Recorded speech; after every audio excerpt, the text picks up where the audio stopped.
Assim Saul morreu pela sua transgressão.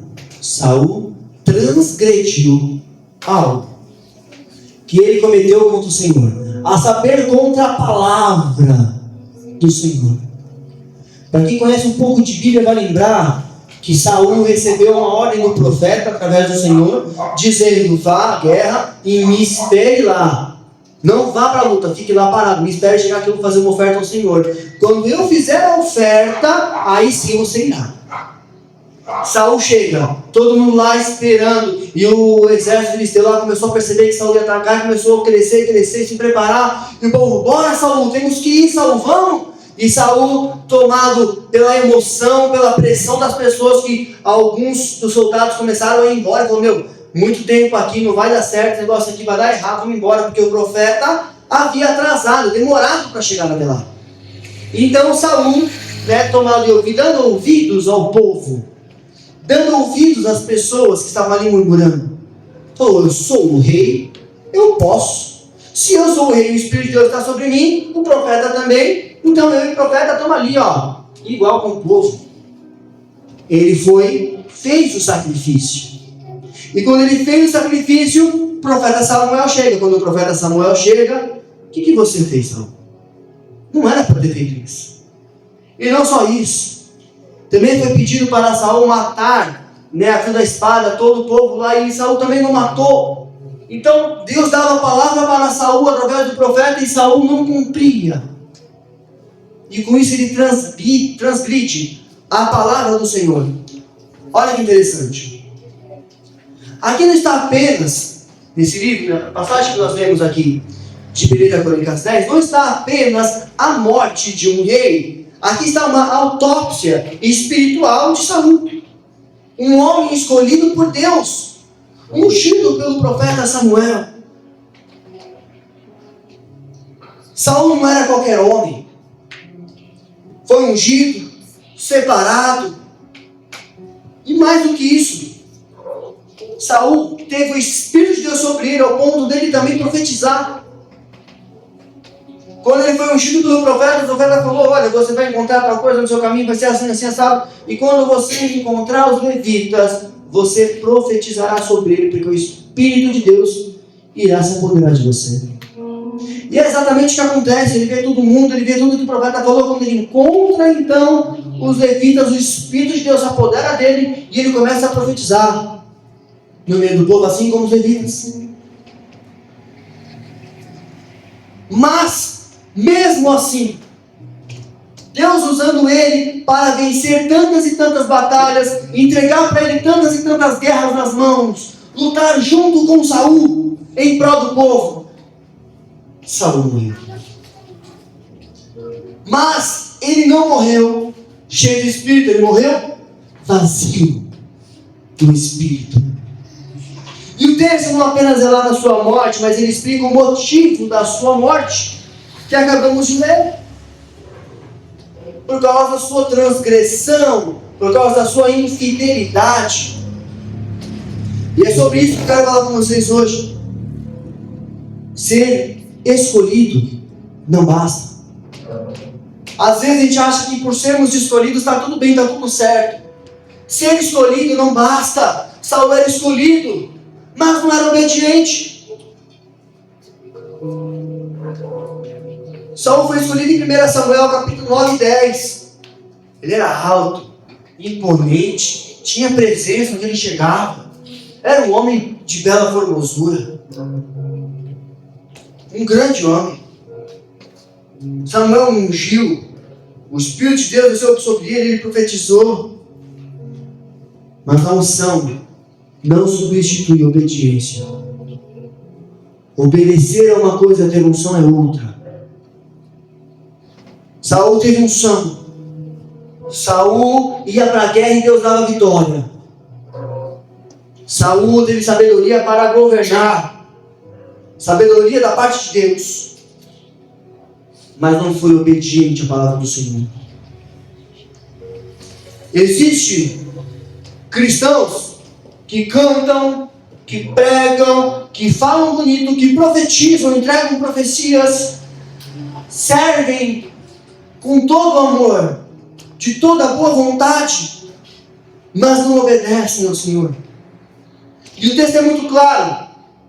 Ele morreu por causa da sua transgressão, por causa da sua infidelidade com a palavra do Senhor.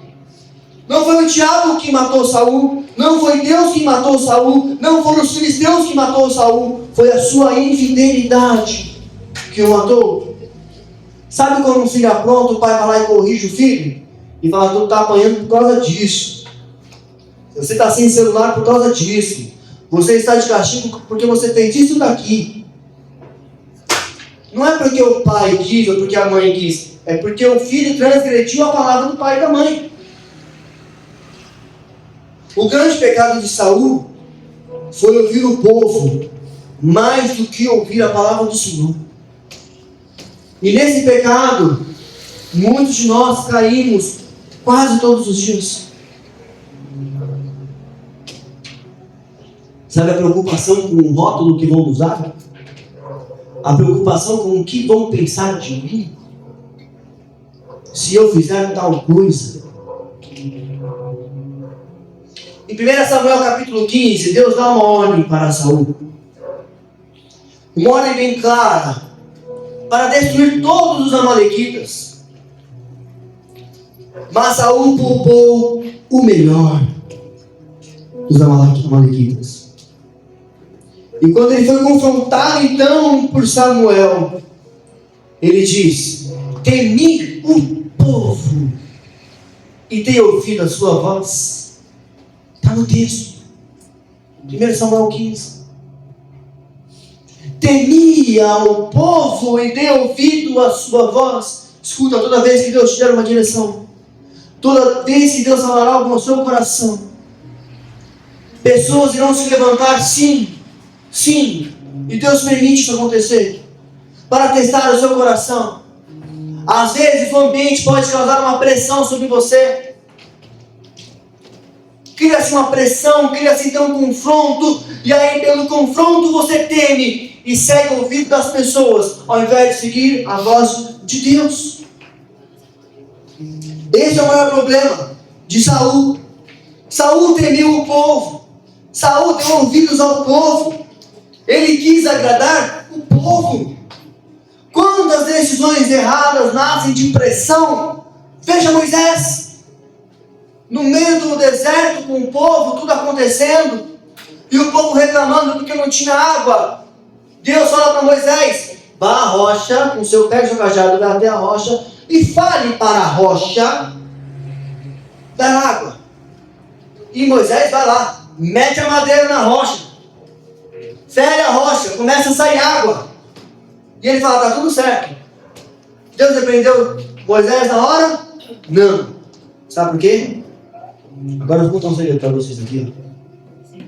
Deus, quando fez a mulher, pega essa, varão. Deus, quando ele fez a mulher, ele fez a mulher a sua própria essência. Por isso que a mulher é tão perfeita. Pode ver. A mulher é Deus igualzinho. Ela nunca está errada.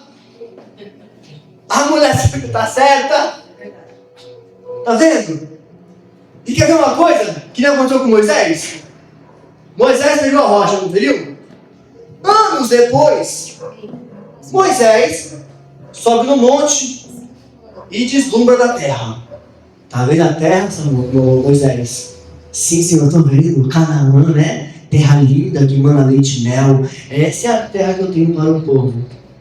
Ele, aleluia, Deus, mas você não vai entrar nela, não. Por quê? Lembra da rocha? Que eu falei para você falar para ela e você feriu a rocha? Lembra. Então tu não vai porque você não fez o que eu mandei. Então tu morreu ali, Moisés, e foi lá no céu. Agora eu pergunto, qual outro ser na terra você conhece que você faz uma coisa errada, fica caladinho, não fala nada, espere, guarda. Anos depois, lembra da rocha que você feriu? É a mulher, gente. A mulher guarda coisa anos na cabeça dela até lá depois soltar. É impressionante. Hã? Tá vendo? Não apanha não, pelo amor de Deus, não apontei. Teologia. Já estou sendo até ameaçado, Jesus. Não vou ver a terra prometida hoje. Aleluia. Veja, voltando à palavra. Quantas decisões erradas nascem por pressão? Quantas vezes somos pressionados pelo mundo, somos pressionados pelos problemas, pelas adversidades, e tomamos decisões que não é a favor da palavra de Deus. Deus fala, não minta no trabalho, você mente. Deus fala, fica quieto. E a pressão do ambiente, aquela confusão, você solta a fera que está dentro de você. Pressão da família, pressão de amigos. Quer ver uma coisa? Salmo 1 fala muito sobre isso. Bem-aventurado o homem que não anda segundo conselhos dos ímpios. E o que nós fazemos? Chega no trabalho. Eu estou com um problema com a minha mulher. Cara, minha esposa, isso. Ih, cara, faz assim, ó. Que você vai ver que é diferente. Conselho de ímpio. E o meu marido. Ih, menina, entra numa academia, pega o WhatsApp do personal trainer. Conselho de ímpios. Ou então vai, não, puxa a rédea, quem manda sou eu que faço, eu que aconteço. Quando na verdade o casamento é uma interdependência. Não é um independente do outro, são dependentes um do outro. Eu trabalho, levanto cedo, vou pro trabalho, chego tarde, no outro dia eu consigo levantar cedo e ir trabalhar. Por quê? Porque eu tenho a minha esposa que me ajuda, a minha roupa está limpa, está lavada. Eu levanto, às vezes quando vou fazer serviço de evento, eu levanto 3 horas da manhã, minha esposa levanta junto comigo. Ela precisa? Não, mas ela levanta. Ela levanta, enquanto eu estou me trocando, ela vai para a cozinha. Quando eu vou para a cozinha, ela já está voltando e o café está pronto. Eu só como e saio. Por quê? Porque leu Provérbios, aprendeu como funciona. Mas a mulher tem que ser levanta antes do sol nascer. Quando o povo da casa levanta, já está tudo pronto. Assim que a coisa acontece. Já adianta a noite. Hã? Já adianta de noite, né? Quando não de manhã. Aí está tudo pronto. Quanta pressão a gente sofre de amigos, ou até mesmo do ambiente da igreja. A igreja pressiona o que tem que fazer, seus compromissos. Aí tem compromisso de domingo a domingo, e tem que não sei o que, e se começa a se tornar um fardo. Aquilo que antes era feito com muito amor, com muita dedicação, com muito carinho, passa a se tornar uma obrigação. Aquilo que antes fazia com prazer, passa a ser feito com peso.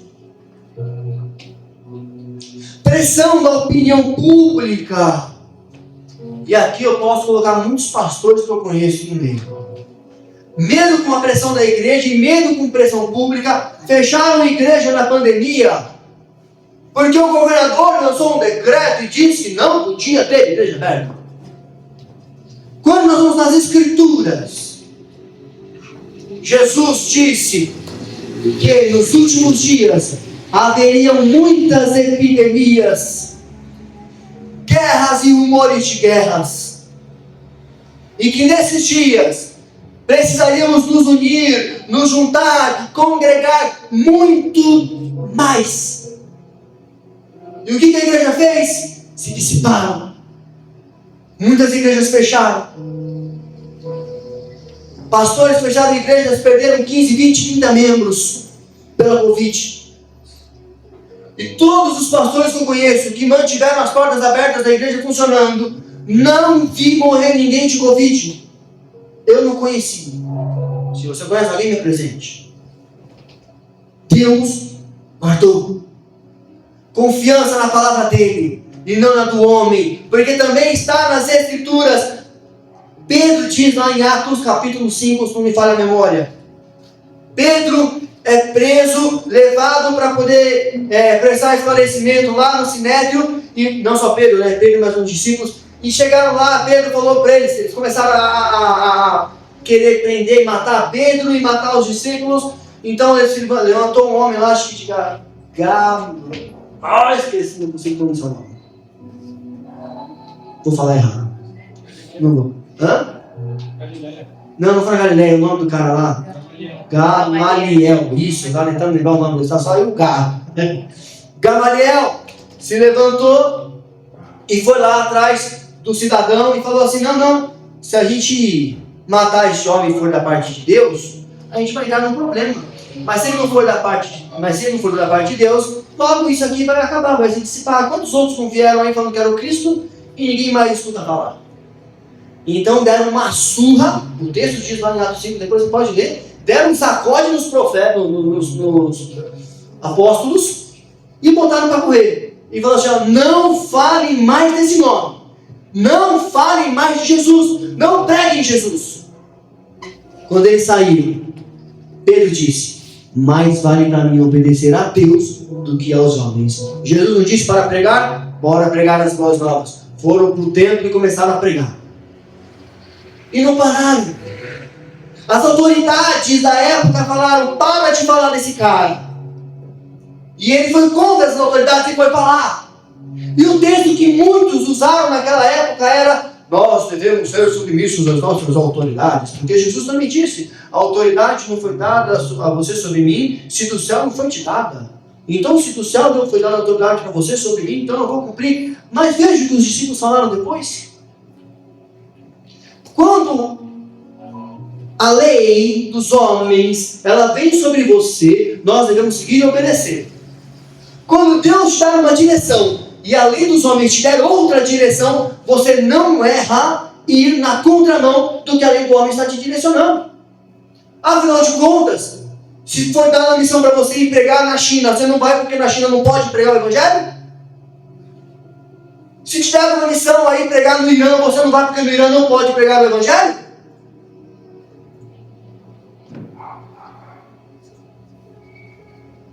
Pressão da opinião pública, pressão do que vão pensar, do que vão falar.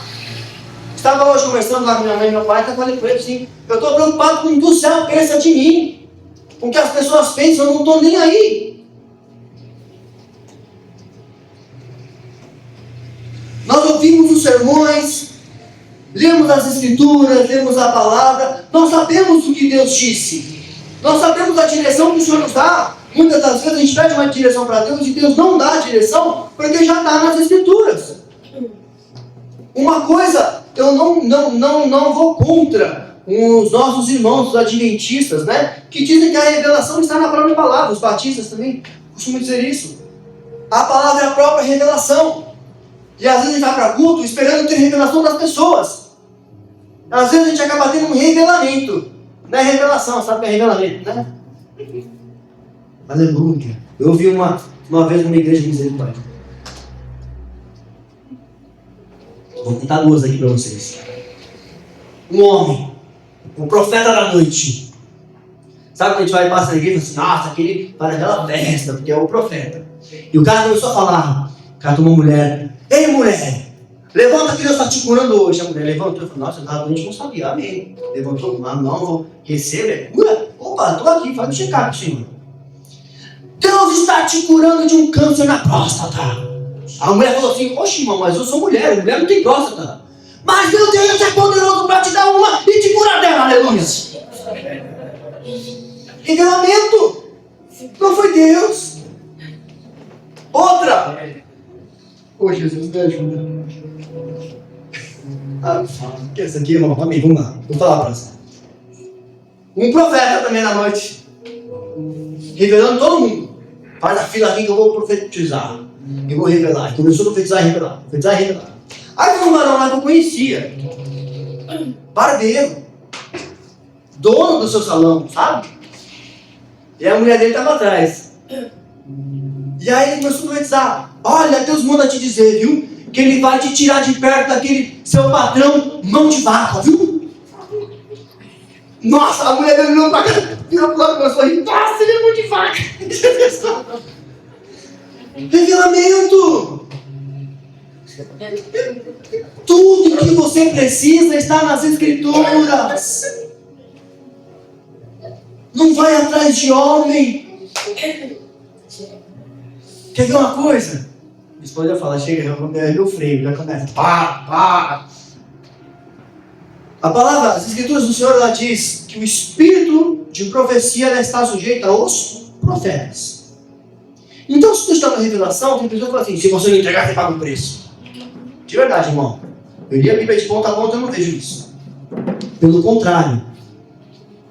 O que eu enxergo na Bíblia é quando fala que a profecia, o espírito de profecia está sujeito aos profetas. E não os profetas sujeitos ao espírito de profecia. E além disso, aí falam assim, veja Jonas. Deus mandou Jonas ir lá, abençoar o povo, e Jonas não foi, e pagou o preço no barco.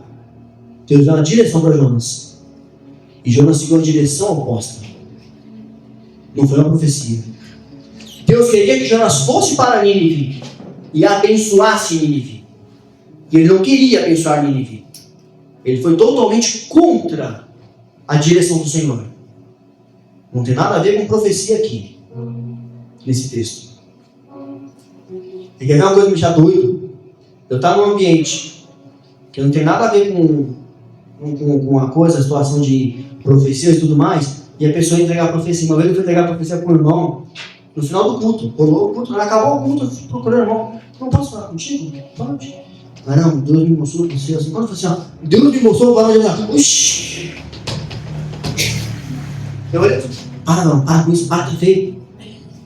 Para! Estou te entregando uma mensagem. Escuta. Deus mandou te falar isso aqui. Mas tem pessoas que parecem que vai receber um mistério, tem que estar no manto e... Para! Não precisamos dessas coisas. Mas sabe o que fazemos? Pressão da igreja. Se eu não fizer, vão achar que eu não sou espiritual. Se eu não chorar no meio do louvor, se eu não chorar no meio da palavra, vão achar que não teve Deus. Se teve palavra, teve Deus.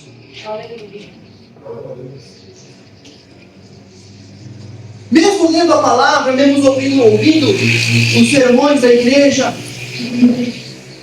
mesmo atrás de todas essas coisas, escolhemos ouvir quem concorda com a nossa vontade.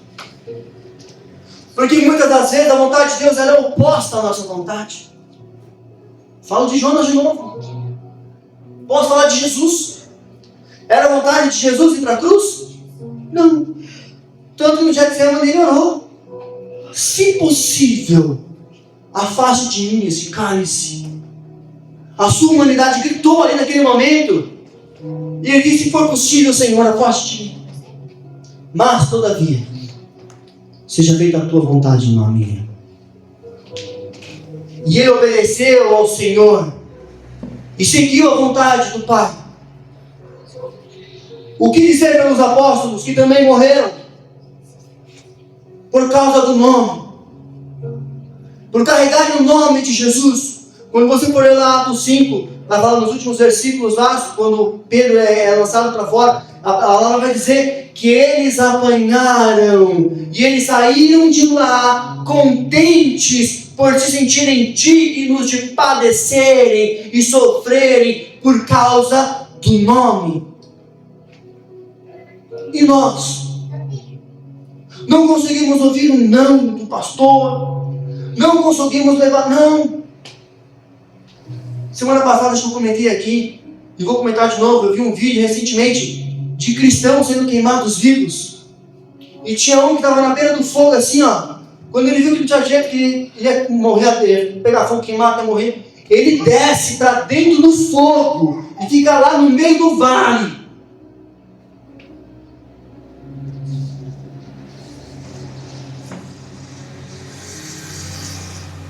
A frase que ecoa até hoje é que obedecer é melhor que sacrificar. Saul sacrificou seu reino, Saul sacrificou sua família, Saul sacrificou seus filhos, um povo inteiro, toda a linhagem que poderia seguir a sua família foi arrancada dele por um erro. Deus não quer performance, Deus quer obediência. Obedecer é melhor que sacrificar. Toda vez que nós desobedecemos a Deus, nós vamos sofrer alguma coisa. Sacrificamos algo na nossa vida. Quando a unção se afasta então de Saul, a Bíblia diz lá em 1 Samuel 16, o Espírito do Senhor se retirou de Saul. Imagina isso, irmãos. Essa semana eu estudando essa palavra que eu ia ministrar, eu cheguei a ver fotos do monte de Gilboa. Quando eu li aqueles montes, eu comecei a imaginar a guerra naquele vale. E comecei a imaginar Saul, um homem escolhido por Deus, um homem cheio do Espírito de Deus, se lançando sobre a sua espada naquele monte. E os meus olhos encheram de lágrimas de saber que um homem escolhido por Deus chegou nesse ponto, por decidir não obedecer. O mesmo homem que um dia profetizou, agora estava vazio de Deus, vazio de esperança, ao ponto de se matar. O mesmo homem que um dia foi tomado pela presença e profetizou entre os levitas, agora estava atormentado. A presença não é garantida para quem não permanece fiel. Isso é muito sério. Quando eu canto aqui para falar da presença do Senhor, que é tudo que a gente precisa e nada mais, é sobre isso que eu quero fazer vocês entenderem. A presença do Senhor é tudo. E a presença não é garantia de que você está bem no final. Hoje você tem presença, mas e amanhã como vai estar? Se você não tiver fidelidade com a palavra do Senhor sobre a sua vida, você pode terminar como Saul. Ou pior, como Sansão. Podemos continuar frequentando cultos, mas perder a essência. Podemos manter os cargos eclesiásticos, mas perder o propósito do cargo que foi imposto. Saul perdeu o reino, mas antes disso ele perdeu a sensibilidade. Ele perdeu a presença. Agora, o que aconteceu de diferente entre Saul e Davi? Afinal de contas, Davi também errou. Davi também desobedeceu. Davi também falhou. Mas houve uma diferença de posturas. São duas pessoas, Saul e Davi, dois erros, mas duas posturas diferentes. Vamos comparar Davi. Davi errou. E Davi errou gravemente. O erro de Davi não foi um erro pequeno. E foi um erro que o reino inteiro descobriu. Ele colocou um homem para morrer, para livrar a culpa dele. Um homem fiel a ele. Um homem que era tão temente a Deus e ao seu reino, que quando Davi chama ele da batalha, fala: vai dormir com a sua esposa. Ele já sabia que ela estava grávida, e ele era o pai, né? Vai lá, dorme com ela. Na cabeça de Davi, ele passa uns dias com ela, dorme com ela, vai aparecer grávida e dá tudo certo. E o homem fala assim: como posso ir deitar na cama com a minha esposa, Senhor, se os meus irmãos estão em batalha pelo Senhor e pelo reino? Ou eu não irei. Não, eu estou dando uma ordem para você ir. Ele fica na porta do palácio e não vai para sua casa. Já parou para pensar como foi para Deus ver aquilo? O erro de Davi foi mais grave que o erro de Saul. Sabemos que não existe pecadinho e pecadão, todo é pecado, mas a gravidade do pecado foi diferente. Teve adultério, sangue inocente em suas mãos.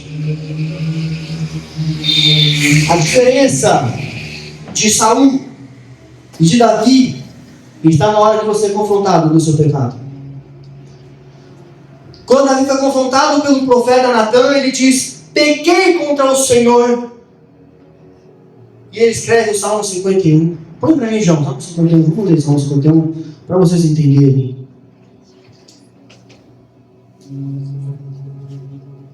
Olha aqui.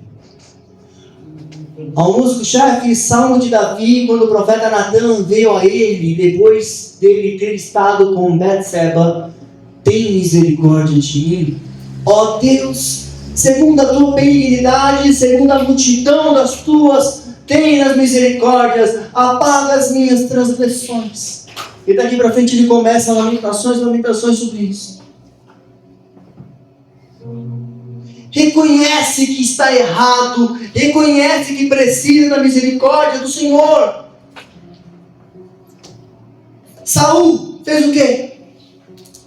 Foi até o profeta e segurou o profeta e rasgou a veste do profeta. Então o profeta disse: assim como você rasgou essa veste, o teu reino é rasgado de ti hoje. O problema está na hora que você é confrontado.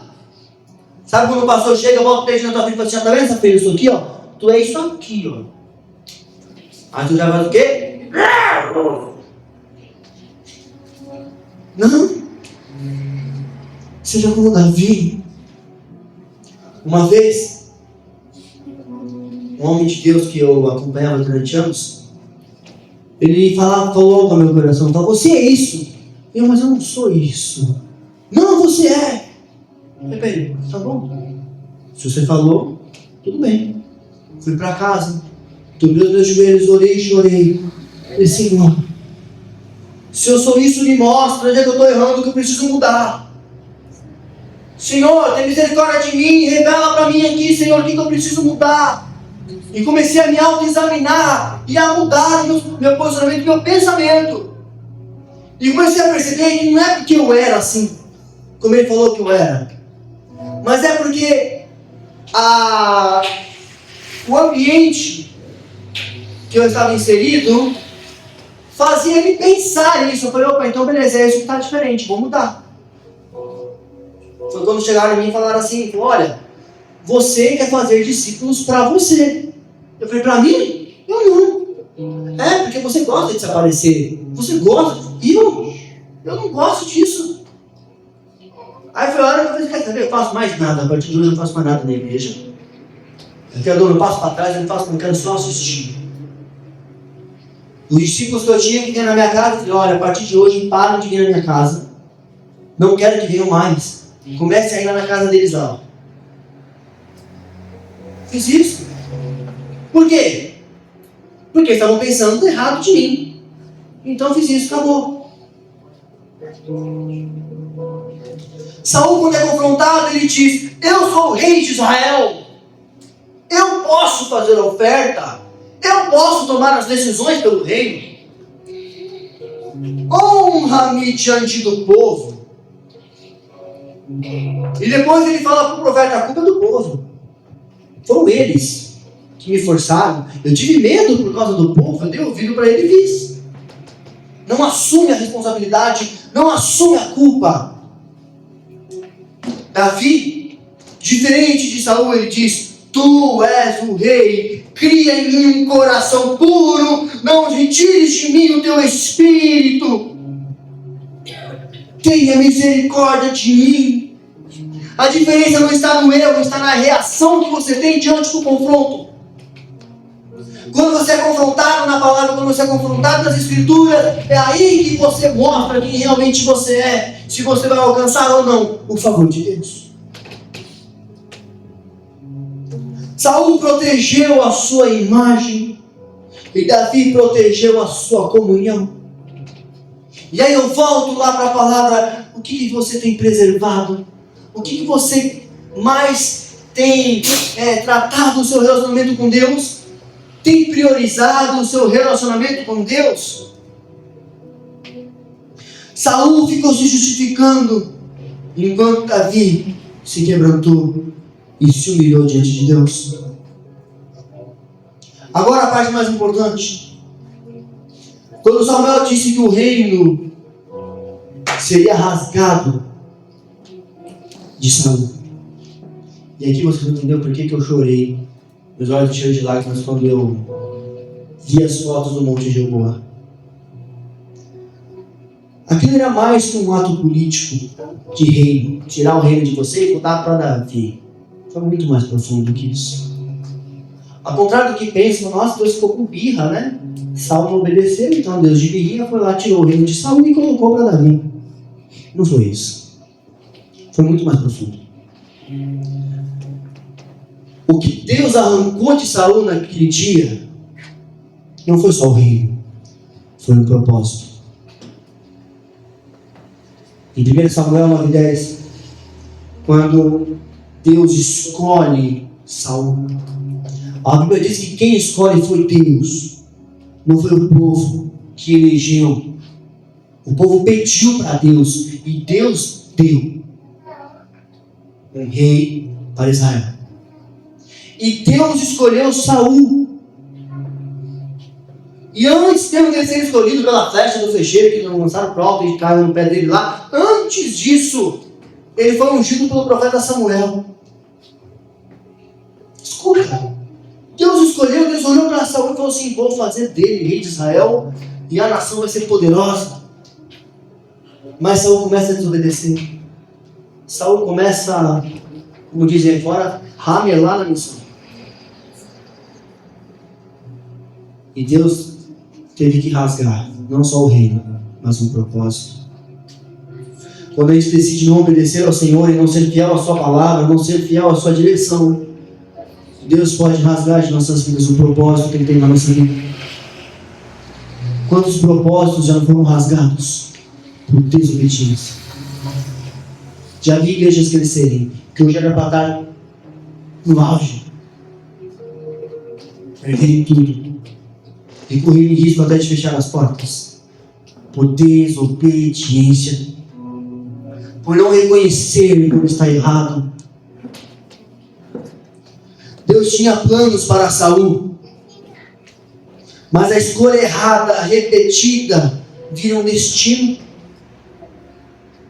Não foi Deus que mudou o plano, foi Saul que saiu do plano.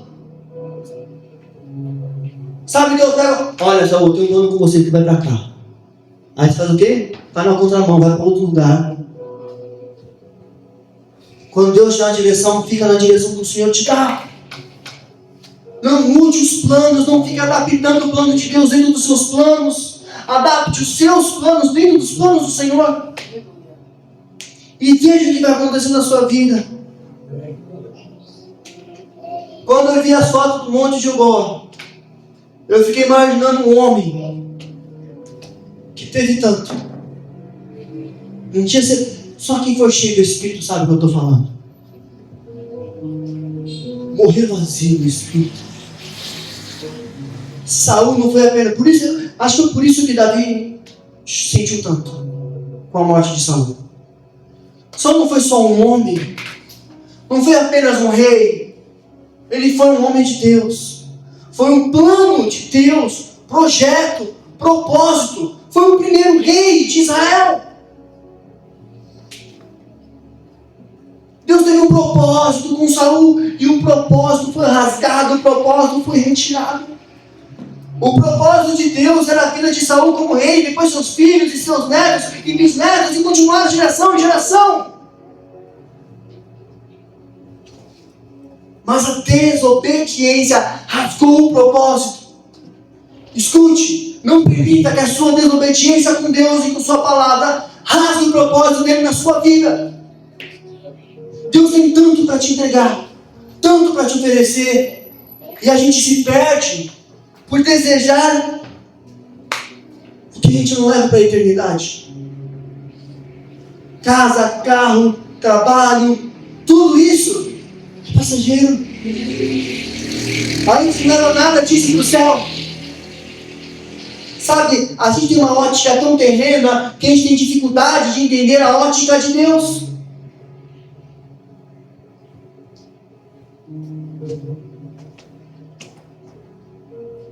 Em 1 Crônicas 10, Saul morre na guerra ferido, sem direção, sem palavra profética, sem presença do Senhor. O homem que começou escondido entre as bagagens, que quando era para ser escolhido, ele sabia que ele ia ser escolhido, porque o profeta já havia ungido ele, se escondeu no meio da bagagem, temendo para não ser o rei, para não ser o escolhido.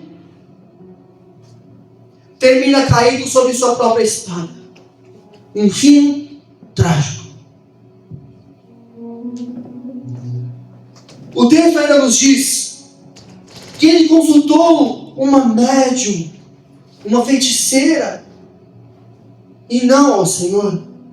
De certo, Saul tentou ir atrás do Senhor, mas ele não queria se arrepender com o Senhor. Esse é o problema. O texto vai dizer que Saul ele tenta lá consultar o Senhor e não dá nada para ele, então ele vai procurar uma profetisa. Lembra que eu falei aqui? A gente às vezes procura um revelamento em vez de procurar a palavra. Saul rompeu, rasgou o propósito, rasgou o reino dele, rasgou o relacionamento dele com Deus. O que ele tinha que fazer? Restaurar primeiro o seu relacionamento com Deus. Aí sim Deus não responderia. Ele não chegou até Deus arrependido do seu erro e querendo corrigir. Ele chegou querendo saber uma direção. Deus, isso é? Não, isso eu não vou dizer. Se vira. Sabe como o filho não está merecendo? E pede algo, você fala assim, não mereço que eu tenho que... pede desculpa para o amiguinho. Não quer pedir desculpa para o amiguinho, mas quer o brinquedo do amiguinho? Você vai deixar ele ter o brinquedo do amiguinho? Porque seu filho é seu tesouro. É o seu Kiko, né? Não. Princípios.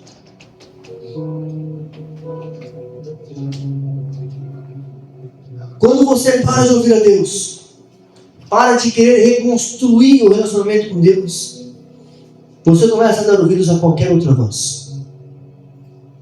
Quantas e quantas vezes eu vi pessoas que não se aceitavam como eram, ou pessoas que tinham seus pecados de estimação, sabe? Aquele pecadinho de estimação. Você fala, não tem problema, tá tudo certo, né? Deus não se incomoda com isso. Deus é amor, Deus é paz, sabe? Quando você vem e confronta, não, varão, tem sim, tá errado, a Bíblia fala que não pode.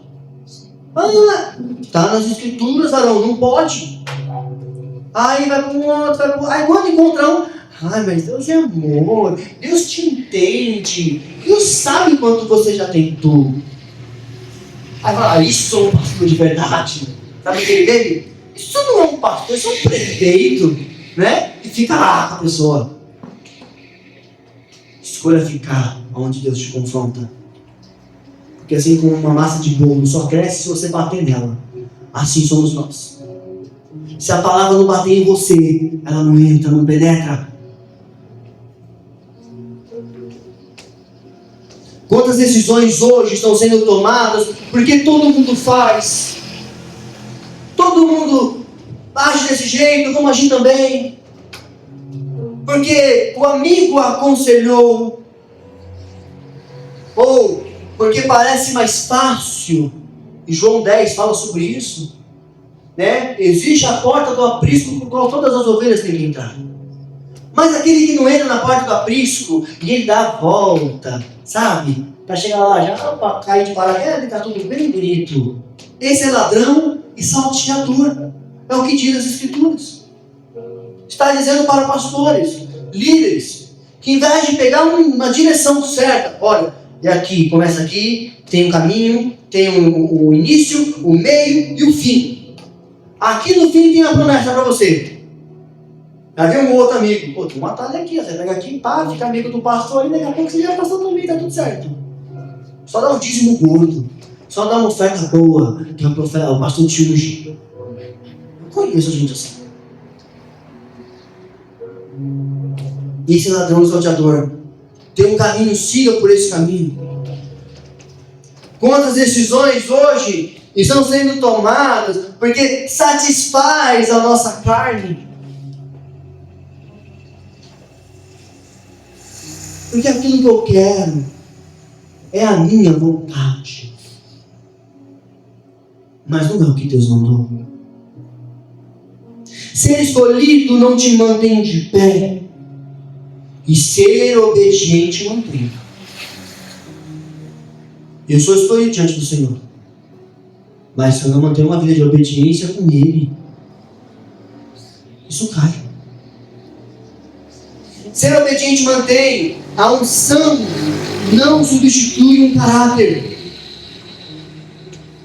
Você pode ser ungido, mas se não tiver caráter, não vale de nada a unção. Cargo não substitui comunhão. Eu sou pastor, agora eu estou no Santo dos Santos, aleluia. Não. Eu preciso ter comunhão com Deus, assim como eu tinha quando eu simplesmente era um membro lá na Assembleia de Deus, há não sei quantos anos atrás. Que eu enchi o saco do meu pai todo dia aquele culto. E pegava o dinheirinho do pão daquele homem, né? Pra poder ir para a igreja. Hoje, eu quero perguntar: você tem ouvido quem? As pessoas? As vozes de confusão? Ou você tem ouvido o Senhor? A palavra que Ele já deu, a direção que Ele já te entregou. Talvez você ainda esteja no trono, mas já perdeu a presença. Talvez você ainda esteja servindo, mas já perdeu a essência. Reflita hoje. Hoje é um dia de ceia. É um dia de refletir. Não espere o reino ser rasgado de você. Não espere Deus rasgar o propósito. Não espere o Espírito se apartar de você. Obedecer é melhor que sacrificar. Abre para mim, João. Tiago, capítulo 4, versículo 17. Tiago 4, 17 diz assim: portanto, aquele que sabe fazer o bem e não faz, comete pecado.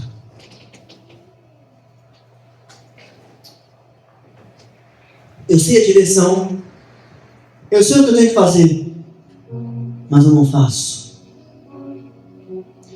Eu sei que eu tenho que falar não, mas eu não faço, não falo. Eu sei que essa amizade eu não posso ter, mas eu continuo tendo. Aquele que sabe fazer o bem e não faz, comete pecado. João 4,15, por favor.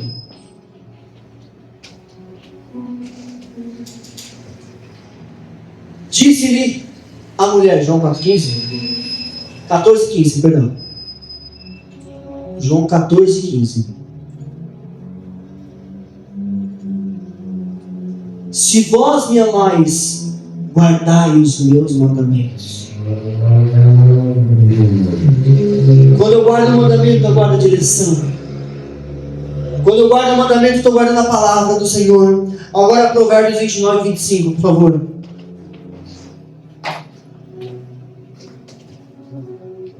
O temor do homem traz um laço, mas o que puser sua confiança no Senhor estará salvo. O temor do homem traz um laço. Quando você teme a homens, ao que a pessoa vai falar de você, aos rótulos que vão te dar, às opiniões públicas das pessoas a seu respeito, você fica preso nesse emaranhado e você já não sabe mais o que você vai fazer. Mas quando você confia no Senhor, você estará salvo. Hoje é dia de escolher. Eu sou o rei da minha vida, ou Ele é o rei da minha vida? Eu me submeto à vontade dEle, ou Ele tem que me submeter à minha vontade? Qual voz você vai ouvir hoje? Saul disse: eu sou um rei. E Davi disse: tu és o rei, Senhor, tenha misericórdia de mim, porque eu sou um pecador. Se coloque de pé em nome de Jesus.